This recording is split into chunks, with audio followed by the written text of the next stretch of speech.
Yeah, my people. What's good? You already know who it is. It's June the GM. The GM don't stand for general manager, it stands for good money.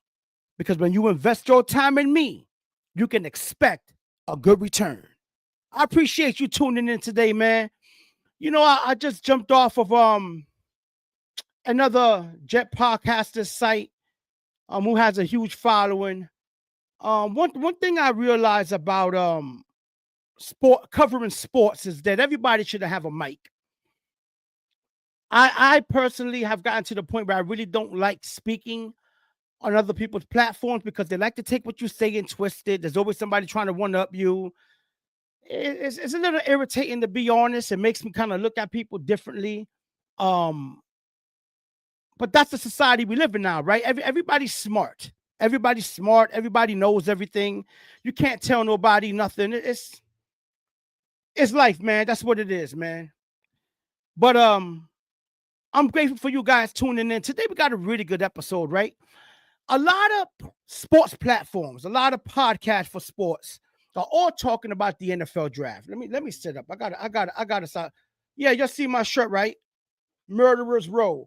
Ow! You see them Yankees, baby? We all right. We need better pitching. But anyway, um, so a lot of shows are consistently talking about the NFL draft, the mock drafts, this and that. I am sick and tired of mock drafts, man. I'm all set with the mock draft, man. I'm not gonna lie. I can't do no more mock drafts. I don't want to talk about who the Jets might draft, who Dallas is looking at, what would the Ravens do. I'm all set with mock drafts, man. Enough with the mock drafts. No one knows what no one's gonna do. You want to know why? Because this episode is dedicated.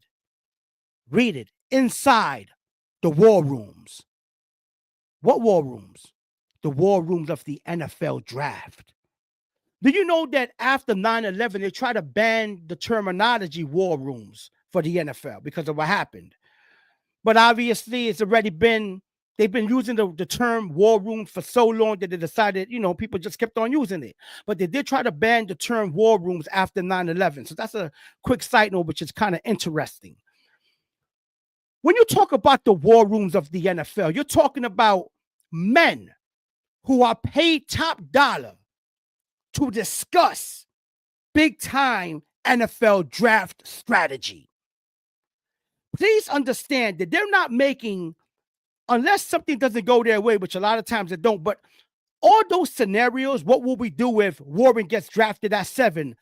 What's the second option? Or what will we do with this? And what if these guys trade up? All those options are discussed early, man. Those are all discussed early. These dudes have been preparing for this NFL draft for months in advance. They're already ready for 2026, man. You understand what I'm saying? The war room is intense. The war room is where the big boys sit. The owner, the general manager, the head coach, and the top scouts. Not all the scouts, because some NFL teams got a plethora of scouts, but the top scouts of the team. This is where strategy is discussed.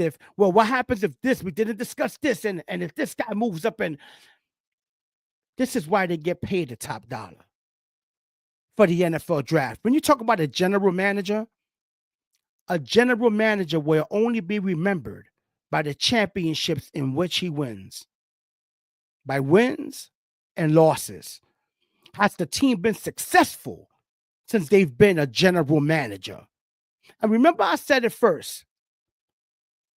Expect a woman general manager within the next 5 to 10 years in the NFL. What's going to happen? I know there was a time where people would never think they would see a woman or a female general manager, but trust me, within the next 5 to 10 years, you're going to see the first female general manager. That being said, I wanted to start the show by discussing some of the best drafting teams in the NFL, in my opinion. Not in order. But I think the Cowboys get a lot of heat because of Jerry, but they're one of the best drafting teams in football, man. If you really look at the talent that they got on that roster, and you look at every year the talent that they grab from the draft, they are an elite NFL drafting team. So are the Baltimore Ravens. saw the Pittsburgh Steelers, who I think is the best overall organization aside from not getting the quarterback position right. So that does matter.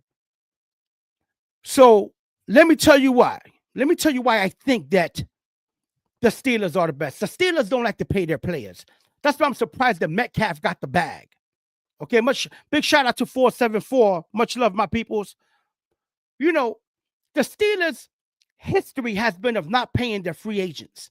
So they always got to draft well and bring in young talent because they can bring them in on them rookie deals. There are 5 years. You understand what I'm saying? 4 or 5 years. So the Steelers are another great drafting team. Another great drafting team are the San Francisco 49ers, right? Another great drafting team over the last, I want to say around 5 years, have been the Detroit Lions. And please understand that the general manager is not only judged by how he drafts, but the moves he makes in free agency. Like there's gonna be a lot of draft day trades that are gonna be big. You know that the Eagles basically got my man AJ Brown for the dirt cheap. How did that turn out? You know, sometimes teams get antsy and they want to move up off a star for draft capital because they think they can replace that star, which is really hard to do when you find a star. But a lot of draft day trades get made that are never discussed. Now, I can tell you this, that in my years of watching football, you know, I'm not 107 years old, although, you know, I'm getting up there. Some of the best, okay? I have to take notes, so I have to, you know, some of the best GMs in NFL history. I want to start with Ozzie Newsome, the once great tight end of the Baltimore Ravens, right? I mean, who did an Ozzie draft, right? You see the great defenses, the Ray Lewises, the Ed Reeds, and the people of those statures, all those great linebackers that came up out of there. Ozzie Newsome, throughout history, his history of being a GM has been, to me, one of the best GMs in the history of football. And they respect him like that. They put respect on his name like that. He's no longer a GM. He passed it on to, I believe, the guys at the Costas, whatever. They still drafting good because he was groomed by Ozzie, right? Let me give you some other names. In the current NFL, there are great GMs. You got to show respect to the guy out there, Brent Veach in Kansas City. They keep a plethora of talent, although they can't seem to get the wide receiver position correct. But everything else with the moves they make in free agency, with the, you know, they always are competitive because obviously they draft good and make good free agent moves. Although we can question what the hell happened to the offensive line in Kansas City that got dominated and destroyed by the Philadelphia Eagles in the Super Bowl. So I might have to pause on him. He might have to redeem himself before he makes the donuts list. Now, Kevin Colbert of the Pittsburgh Steelers.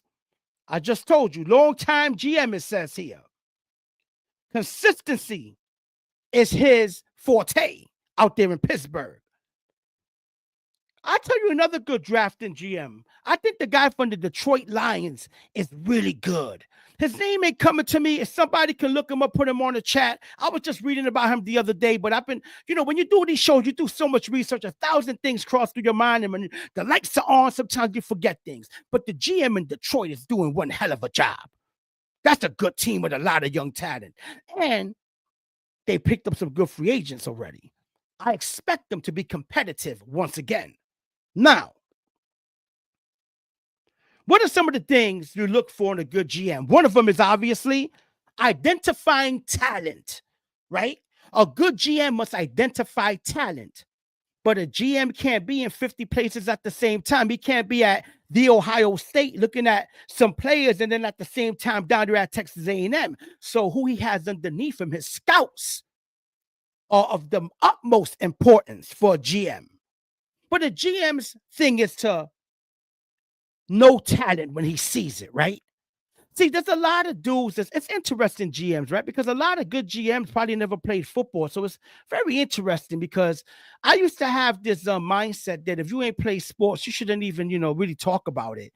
But I'm kind of changing my philosophy with that because I know a dude like Howie Roseman out there in Philly, who's probably the best right now. I don't think he ever caught a football in his life. Forgive me, maybe he did. I don't know, but he don't look it. He don't look like he never came across that middle and ate dirt on a hit. So a GM, one of their things is to identify talent. Another thing for a GM is to be A1 with free agent moves. Now, free agency to me at times can be just as hard as the draft because I believe the draft rate hit is around 30%. 30% get it right in a draft every year. So basically, you have more misses than hits. Free agency is the same way because my man Joe Douglas did a really good job drafting for my Jets, especially with late round picks and picking up free agents after the draft that didn't get drafted out of college. But he failed a lot in the free agency aspect of things in terms of picking up vets, right? Picked up Smith out there from Dallas, the lineman who was a whiff, did nothing. He whiffed with Aaron Rodgers. I mean, I hate to say it. I know people would say, "Oh, you should have given him more time," but it is what it is. He got hurt and never delivered what he was supposed to deliver. A playoff berth for me. That's a whiff, right? For me, the most vital position that a GM has to hit on is a quarterback. Let's get that out the way. I don't care if you draft great linebackers, great corners, great safeties, great offensive linemen, great edge rushers. It don't matter. If you don't hit on the quarterback, you're done. So I'm saying this. For me, a good general manager, let me say a great general manager, has to identify and hit on the quarterback position. That's why it's very rare that you see a GM who drafted a quarterback high get a shot at another quarterback years later. Typically, you're married to the quarterback and you're married to the coach. Joe Douglas got 2 chances. He drafted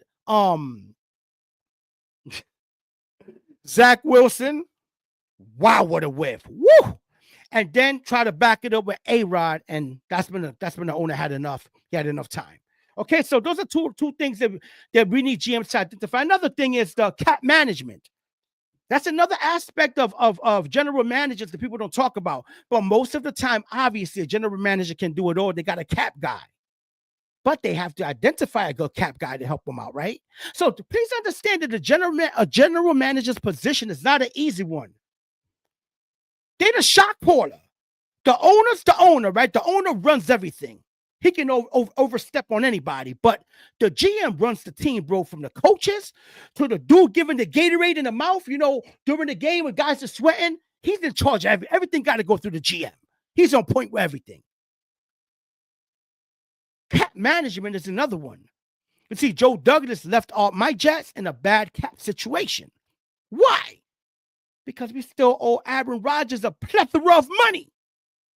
That's called bad cap management. And now he's not even here. So now the new GM has to fix that situation.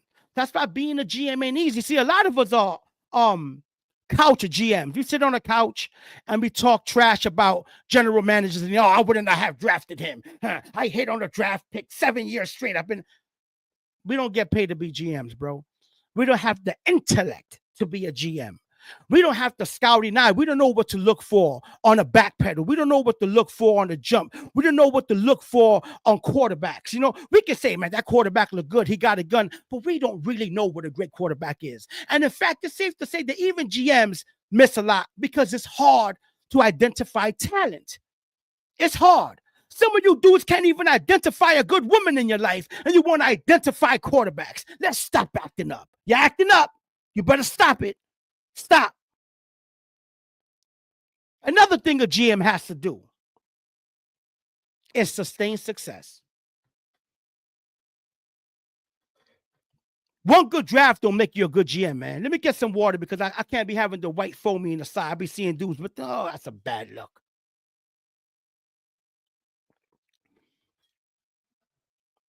Anything you do in life, you have to sustain success over time, right? If you're a car salesman, having a hot month selling 5 used cars don't make you a great salesman. You got to do it time and time again, baby. You got to show up and keep doing it. Consistency is the key word. If you work out, going to the gym once a week ain't enough. You got to go 3, 4, 5 times a week. So it's obvious I don't go to the gym a lot, as you can see. Hopefully soon. But a GM to be a great GM must show consistency, man. He has to be consistent, drafting top-notch players. That's why, to me, the best are the Ravens. The Ravens are the best draft. Every year they got talent on that team, man. Tell me the last time, if you've been watching football as long as me, that you saw the Ravens not being competitive. I'll wait because they can't tell me that. The Baltimore, you know who else is a good GM? The dude out there in Tampa Bay. They keep a lot of talent too, and they're consistently competitive. But they got the quarterback position right, right? They did the little trade, brought in Baker Mayfield, and the rest is history. If you want the chance to succeed as a general manager, you have to hit on a quarterback position. Please just get that out the way. I don't care what you do. If you can't identify a quarterback to lead your franchise, your organization, you're in trouble. That's why my Jets stink. That's why we got leftovers with Justin Fields. Now, don't get me wrong. Maybe they do something great and he becomes a good player, but he's a leftover, right? He got drafted by another team and then came from another team and another. It's a leftover dude because we can't hit on the franchise quarterback. We thought we had it with the Mark Sanchez. How'd that turn out after a couple of years? Looked good in the AFC championships, but then things changed suddenly and really fast, right? And then he became the dude known for running into somebody's ass cheeks on the field. Do you understand the type of stuff I got to go through? That's why I can't make this show all about the New York Jets. I can't take the pain of just talking about the New York Jets. I can't do it. I can't do it. But to me, the Ravens are, like I said, one of the best drafting teams in football. So are the Steelers. But they got to get that quarterback position right. I'm going to tell you now who's going to become better and better. That's the San Diego Chargers, because everywhere Harbaugh goes, they draft good players. And he has a lot of say-so. There's some coaches in the NFL that have a lot of say-so with the GM. Like the situation the New York Jets have right now with Aaron Glenn. We know we got Darren Muji as the GM, but let's be real. Glenn is going to be calling them shots. Glenn's going to be calling them shots. So those are some of the key factors of identifying, of what a good GM is made of, right? Identifying top-notch talent, especially the quarterback position, running the cap situation, free agency, after the draft, picking up restricted free agents who didn't make the draft. There's a lot on the general manager's plate, and that's why they do all that hard work before they hit the war room. My God, who doesn't get excited when they see the GM pick up the phone and call the draft prospect? Hey, this is Lamar Jackson. This is so-and-so with the Baltimore Ravens. We're going to draft you at. Oh, my. Can you imagine being the dude on the other end getting the call because you've been drafted? I want to know how that feels. I really want to know how that feels. But God didn't bless me with the innate skill set to excel at that level in life when it comes to sports. I'm too short, hands too small, speed not where it should be. When I was younger, I was good. Maybe I could have played D1 somewhere. Temple, Cornell State, some made-up college or something. But, my God, imagine getting that call. It's this June the GM. Yeah, yes, sir. You've been, dudes be real calm. You be notice how calm they be? They be like, yeah, I'm ready, coach. I'm mad. I be like, all right. No, they don't us. We ain't broke no more. No more free cheese. No more food stamps. What? I would have been fired up. How many Puerto Ricans would have been in my house? All my titis, my tios, my cousins, my little cousins. I think I could have resurrected my great-great-great-great-great-grandparents if I would have been drafted. These cats be real cocky, sitting there all sexy. They always got the girl with them, right? Sitting there like, and then, you know, the moms don't really like the girlfriends because they know what they're after. Like CeeDee Lamb. You said CeeDee Lamb, grab the phone. Don't touch my phone. Be easy. Be some classic stuff. Watch how much classic stuff you see when they get them calls. But, the war room is an intense place. It's one of those things where they have to look at every possible scenario, right? Well, what if this player gets drafted that we want? And what if the backup player we want that gets drafted? And what if this backup player gets? There's a lot that goes on. Lions, Brad Holmes, yes. Buccaneers, Jason, yeah. Listen, those are two of the best drafting teams in football. To me, the Lions and the Bucks draft really, really well. I mean, let's be real, bro. I mean, look at the heat that the New York Giants GM took, right? Now re-signing Saquon Barkley. Now, I'm on the other side to say Saquon Barkley was consistently hurt. So I understand his logic in that. He did two great moves, drafting the wide receiver out of LSU, Neighbors, who perhaps is the best young wide receiver in football after 1 year to me. That boy's nasty. They got the young running back. So, you got to give and take. You just can't destroy him for Barkley because Barkley had an injury history that was really bad. So he didn't want to drop the bag on him. I get it, but it backfired. Things like that happen. That's what happens with being a GM. It's a hard job. It's not easy. Nothing's easy, right? We can't even guess who's going to win on Sunday for money in our pocket. We can't even do decent bets. And we want to sit here talking about GMs. Now,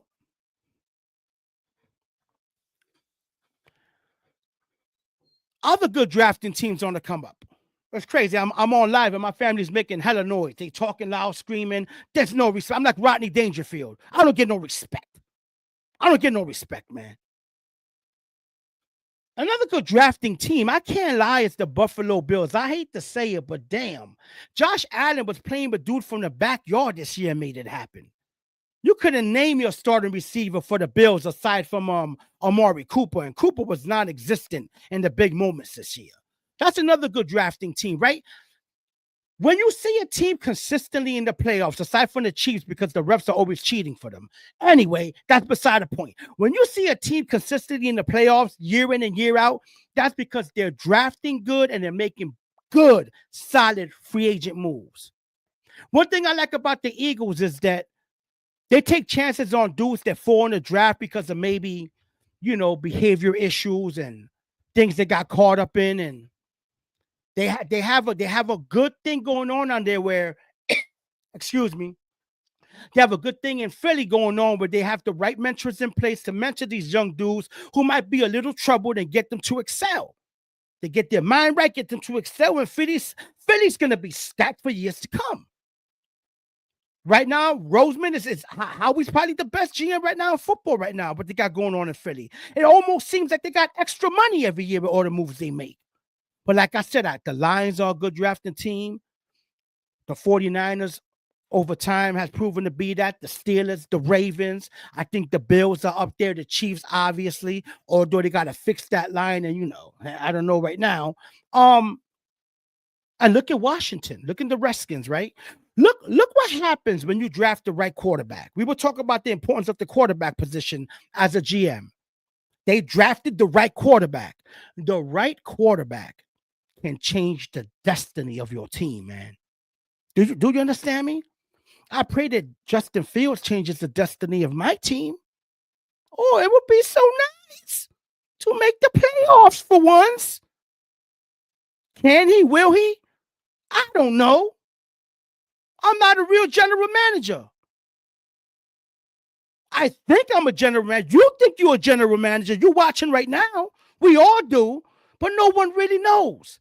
No one knows if Shador Sanders is going to be the next Warren Moon or Cam Ward, the next Randall Cunningham. No one knows. They do all this research, months after months, visiting all these schools, talking to the players, finding out about their history. Man, they're even asked questions, man. Was he humping in the 3rd grade? Do you know? These guys ask the craziest questions about these dudes' history, man. I'm serious. They know everything. Whether you like now or later chocolate flavor or now or later cherry flavor. Well, why he likes the chalk? These guys are crazy. They go in deep, man, with this extensive research. I'm telling you. They have to, though, right? Because they can't take a chance. Drafting a dude high, number 1, number 2, or only to find out, that he's the killer. He killed somebody in 7th grade and they covered it up. They got to do their research. You know what's interesting, though? They ain't really do their research on Peyton Manning. He was overlooked for what he did in college. I'm not going to go too in depth because, you can't touch the Manning conglomerate. But when you got time, look up the fiasco, the dirty little stuff that Peyton Manning did at the University of Tennessee. They don't talk about it. Oh, no. They have him on SNL looking like a fantastic star. But when you got time, look up what Peyton Manning did at the University of Tennessee. It's crazy. Trust me when I tell you. Some crazy. When you read it, you're gonna be like, damn, I didn't know he did all that. Cover it up, baby. That's what they do. But when you got a strong bloodline like the Mannings, they cover stuff up. Yes. Les Snead of the Rams.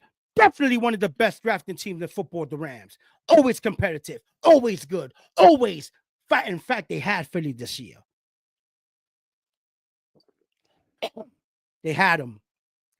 Philly escaped, boy. Woo! They had him. Why? Because the Rams got one of the best quarterbacks in football, Matthew Stafford. And in fact, we're going to have an episode soon about June the GM's top 10 NFL quarterbacks. Some might surprise you because I heard somebody on the radio doing it earlier. Oh, man, I had disagreed with a lot of it, man. They had Jaden Daniels in the second tier because he only did it for 1 year. I said, wait, hold on. So you're gonna penalize a kid because he only been in the league 1 year? You need to see more of it. He took him to the NFC Championship damn game. He's top tier, man. What? What are you talking? Yo, some of these dudes on the radio, no lie, I don't know how they get paid for this stuff, man. Some of these podcast content creators who talk sports, I don't know how they get paid for it, man. Some of their takes are hideous, man. And I'm not trying to say I'm the next Stephen A. Smith. Okay? I respect what they do, the time they put in, but some of these dudes shouldn't have a mic, bro. They be saying some to say that Jaden Daniels is in top tier level 1 quarterback right now is asinine, bro. Whether you hate Washington or not, don't tell me that a young rookie quarterback who takes his team to the NFC Championship game with the poise and talent that Jaden Daniels has is not in the top tier of NFL quarterbacks. I don't want to hear he did it only 1 year. He did it. We got to relax with these takes of saying some asinine bullcrap that Jaden Daniels ain't that dude, okay? He's top tier until he proves me different. Right now, after 1 year, he looking like top tier to me. That's like saying you don't think Malik Neighbors is a top 10 wide receiver in football. Damn, you seen his rookie year what he did? Somebody got to move out the way who you had there. What have you done for me lately? We give too much credit for what you did last year and the year before. That's nice. That's nice what you did 3 years ago. What have you done for me lately? Right now. What you've done. I can only talk about what I see now, not what you did last year. You can't live off of last year's accomplishments. Guess what? If you made money last year as a man and you ain't making none now, you're broke. You can't say I made money. Remember back in the days, man, I was moving them bricks. I was getting busy, man. I was making money, right? Yeah, what you making now? You got money now? You got money to put gas in your car? Do you have a job? Probably not, right? We need to stop. Stop worrying about what happened 5 years ago, 10 years ago. What you doing now? Right now, Jaden Daniels, top-notch quarterback for me. Might be. He's definitely in my top 10. And I'm going to put him top 5. I don't know. You have to wait for that episode, though, the top 10 June the GM QBs in the NFL. That's going to be coming soon. Might be the next episode. I don't know. Now, check this out, man. You know what I do here. You know that every episode, I highlight a legend.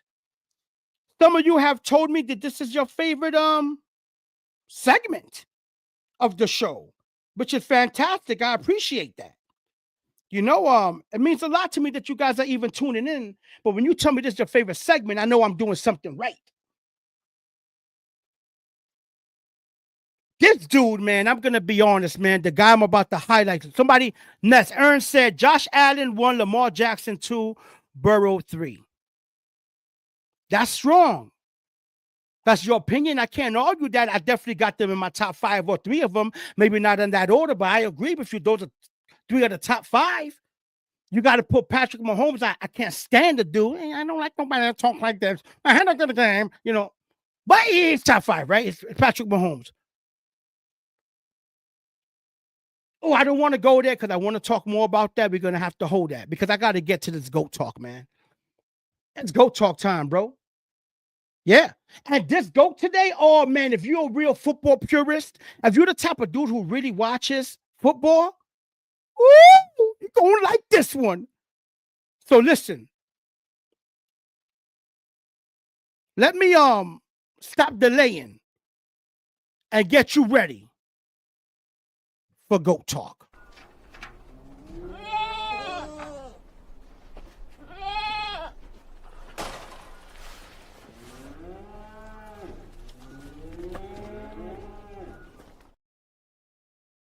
Yeah, baby. As you can see, it's GOAT talk. Listen, I'm excited about this one. If y'all know anything about me, when I was younger, I was pretty decent at football. I like to say, I think I was good and I was a hitter. I used to like to hit. The man I'm going to talk to you today about is a first-round draft pick, number 20th overall, from the University of the Arkansas's Razorbacks. I always thought that was one of the best names in college sports, the Razorbacks. Remember they had the 40 minutes of hell, the defense down there, Nolan Richardson? Ooh, they used to shut you down, Clamp City. But anyway, this player was drafted number 20 overall by the Denver Broncos in the 1989 draft. To me, one of the hardest hitters in the history of the NFL, Mr. Steve Atwater. Yeah. Who remembers Steve Atwater? I need to see in the comments if you remember Steve Atwater, number 27 of the Denver Broncos. Woo! You talk about hitter? Let me read you off his credentials because I know how you guys are. I want to know, why he deserved. He made the all-decade team of the 90s. 24 interceptions, but, I see dudes get caught up in interceptions. That don't mean nothing because he wasn't trying to pick off the ball too much. He was trying to put your face in the dirt. Okay? One of the most feared, vicious hitters in all of football. Him and Ronnie Lott. 2 of them. You got Jack Tatum too. Ooh, that's ooh. Anyway, 8 Pro Bowls in 11 seasons. He got quoted as saying, I've always tried to be aggressive. I don't always make all the tackles or make all the big hits, but I try to play in an aggressive manner. Those are the words from Steve Atwater. He's being humble. Does anybody remember the game when Steve Atwater hit the Nigerian Nightmare, Christian Okoye, when he broke through the hole? Yeah! Do you remember that hit? I want to see the chats. And let me tell you something. 2-time Super Bowl winner. He was a major reason why the Broncos had one of the most feared defenses in football at the time. Steve Atwater, number 27, was a problem. Let's read you a little bit about his situation here.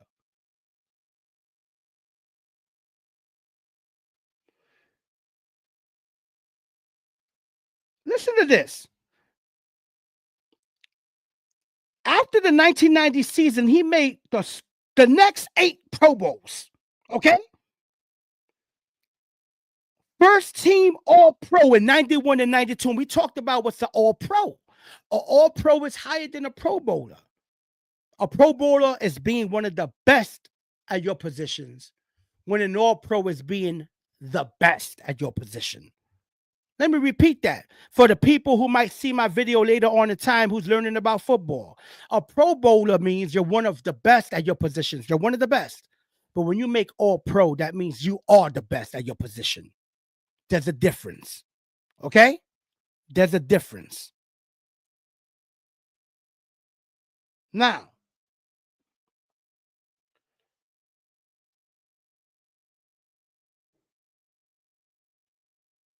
Steve Atwater, to make an all-decade team, you got to understand the importance of that to make the 90s all-decade team. They're basically trying to say that he's the best free safety of the 90s. You know what an honor that is for an NFL, for the NFL itself to say you are the best free safety of the 90s? Back in the days, and people who are around my age, or even a little younger, will attest to this. Football was different, man. It wasn't, oh, he blew on Tom Brady, called the flag. Oh my God, he breathed down Patrick Mahomes' neck, but he missed the tackle. Throw a flag. It wasn't like that, man. When you used to come across the middle back in the days, when Ronnie Lott, Steve Atwater, Jack Tatum, who was even before that time, who almost damn near killed people. You talking about these wide receivers were not getting paid the millions of dollars they're getting paid now. Wide receivers back in the days who went across the middle deserved to be the highest paid players in football. Because back then there were no rules. You were getting clotheslined, head-to-head. When I say head-to-head, I mean the minute you stretch, what? Listen, all you New Jacks, because there's a lot of New Jack podcast content creators that just started watching football 2-3 years ago, and base a lot of their knowledge off of sports. I mean, off of statistics. I respect it. I respect, you look at the stats and all that, but stats don't always tell the story of a good player. Impact moments do. Ooh, that just came off fresh off the press. Let me repeat that. Stats don't always tell the story of an impact player. Great moments. Clutch plays. When the game's on the line, do you deliver? That's what I call great player. Because what does it matter if you Mark Andrews and you're one of the best tight ends in football year in and year out, and you can't catch that damn pass Lamar Jackson threw you in the corner of the end?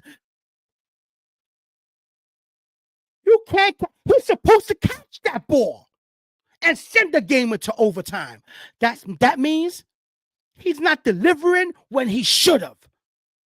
Just like the player last night in Houston, going up and drops the ball because he thought he was going to get blocked. What? Don't touch the ball.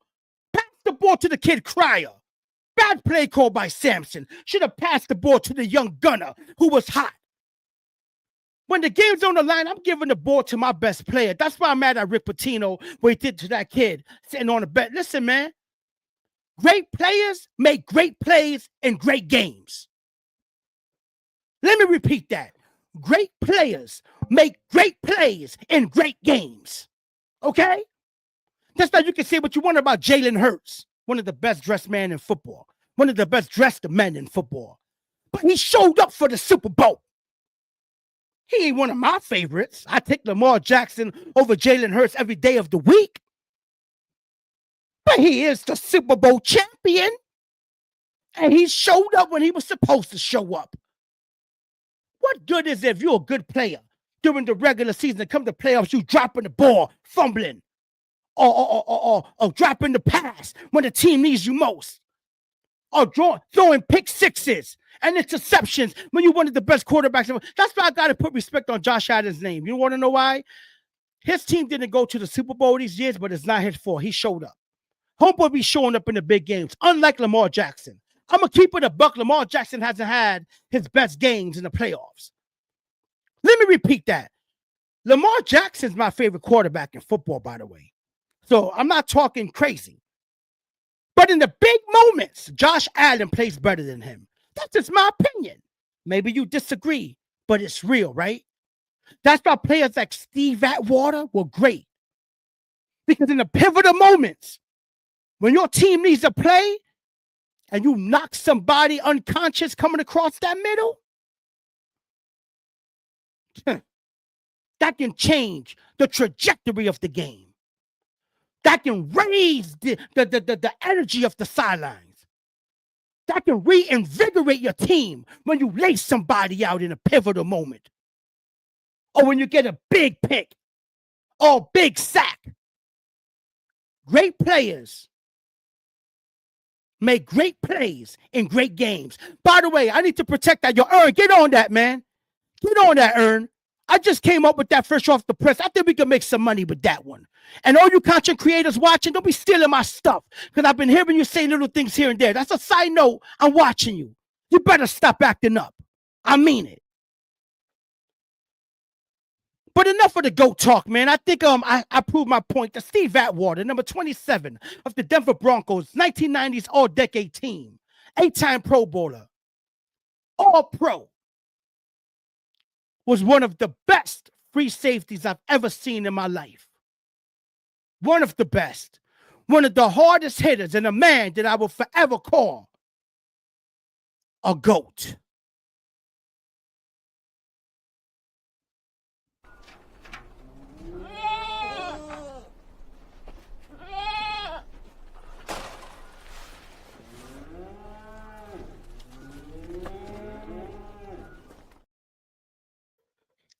Yeah. That GOAT talk, man.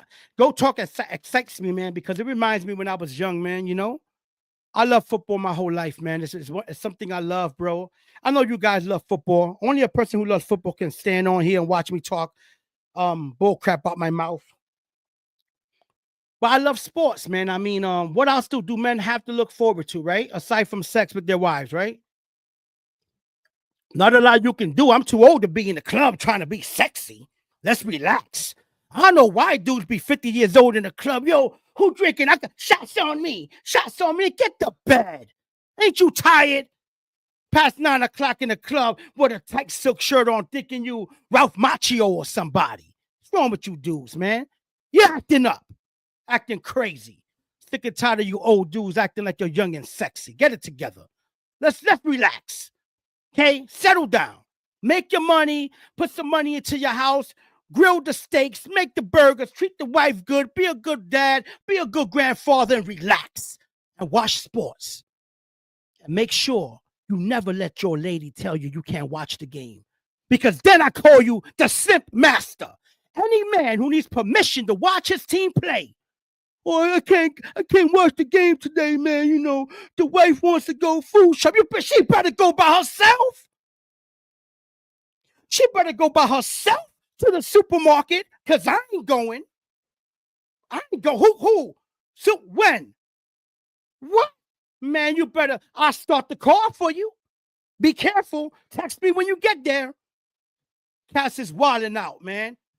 But I love sports. I know you love sports, man. This is what we do.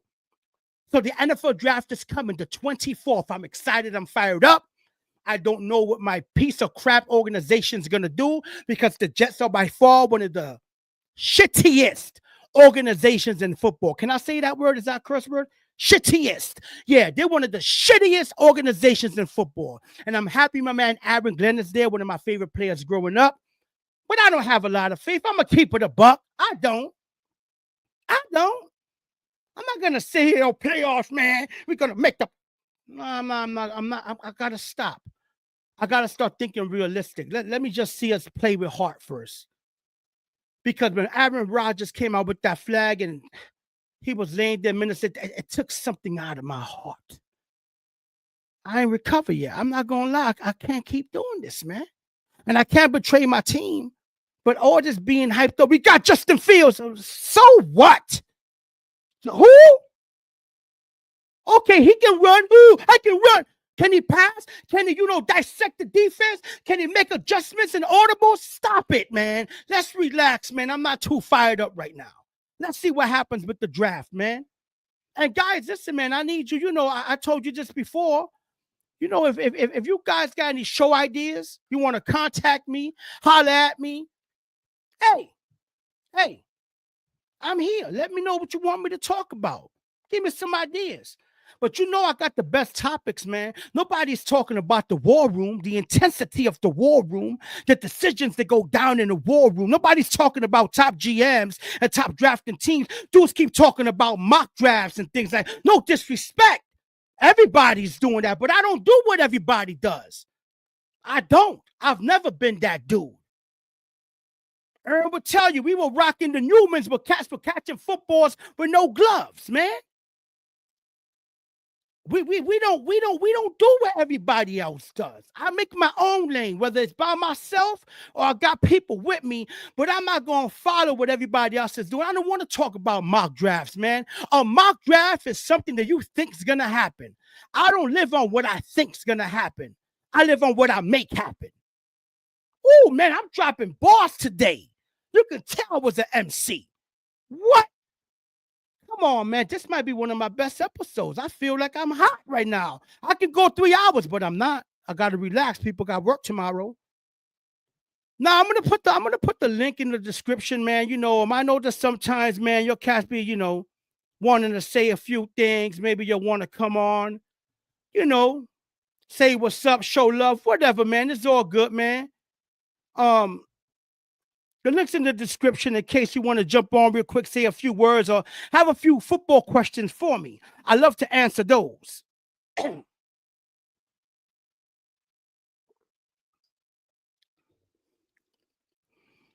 Man, when you're doing this, man, your throat get dry like you're swallowing sand. It's crazy, man. I tell you, man, it's really crazy.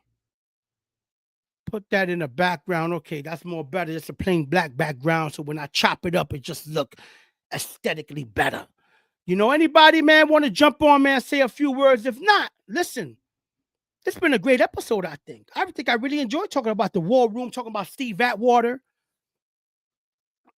I'm still trying to figure out good days. I know Tuesday and Wednesdays are pretty legit. Sundays are pretty good. The next episode, man, I'm definitely leaning talking about some of my best quarterbacks, being that everybody, quarterbacks dominate the draft every year. Everything's about the quarterback position. It's Cam Ward this and Shador this and Jackson Dart this and that. It's always about the quarterback position. Back in the days in basketball, it was always about the center position or the point guard position, but things have changed. These players don't really have positions no more like back in the days. That's why a fat dude like Luka can ball out. Also because they don't play no defense. Because if Luka played, listen, I know Luka's nice, man, but he got to get in that gym. He got to get in that weight room, bro.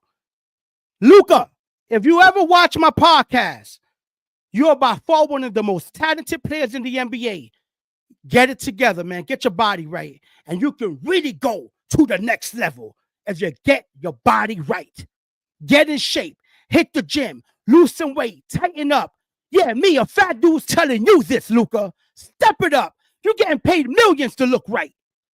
You look crazy, man. You're starting to look like Charles Barkley from the back. You got to relax, man. You got to step it up, Luka. Stop acting up, okay? But listen, I want to thank you for tuning in, man. Once again, I told you that June the GM doesn't stand for general manager, but it stands for good money. Because when you invest your time in me, you can expect a good return. Big shout out to all my people that tuned in at the 474. My brother-in-law, Mr. Lansky. My ace in the hole with me in the pocket, like Iceman and Maverick. My man Earn Money. And everybody else who tuned in, man, today. Thanks a lot. Spread the word, man. We just starting off with this channel. I got faith. I'm going to keep consistent with this because I know if I keep consistent with this, it's going to grow. And it's like a plant, right? When you first put the plant in the ground, man, you got to wait for the roots to, absorb not only the soil, but connect itself to it. Then you got to water it. And then you starting to see little growth here and there. I'm just getting started. I haven't even really been watering the ground yet. I'm a baby at this. But I thank you for showing me love and support, man. It's June the GM, man. I'm out. God bless.